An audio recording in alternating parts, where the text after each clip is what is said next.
নমস্কার প্রিয় ভিউয়ার্স, আমদরিয়া নিউজে আপনাদের স্বাগত। আমি সিমরান আলী পারভিন। আজ আপনাদের চেন্নাইয়ের এক অসাধারণ মহিলার জীবন সংগ্রামের কথা শোনাবো।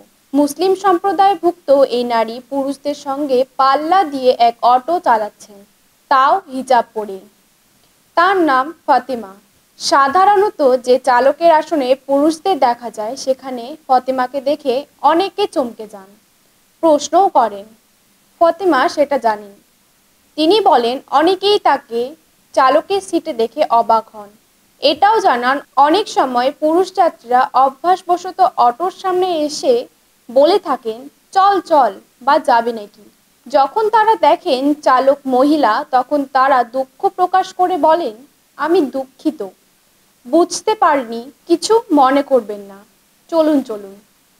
আবার যাত্রীদের একাংশ বলেন, মুসলিম মহিলারা কেবল বাড়িতেই থাকেন, রান্না বা বাচ্চাদের পড়াশোনায় ব্যস্ত থাকেন সেটা নয়।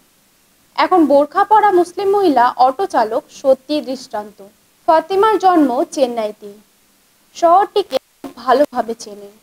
তিনি বিবাহিত এবং সন্তান আছে। কোভিড শুরুর সময়ে তার স্বামী তার চাকরি হারান। তখন তিনি একটি অটো রিকশা চালানো বেছে নেন। তিনি জানান, তার স্বামীও উপার্জন করেন। দুজনের আয়ে সন্তানের ভালো শিক্ষা দেওয়া যাচ্ছে বলেই তারা জানান। ফাতেমা জানান, তিনি ড্রাইভিং পছন্দ করেন।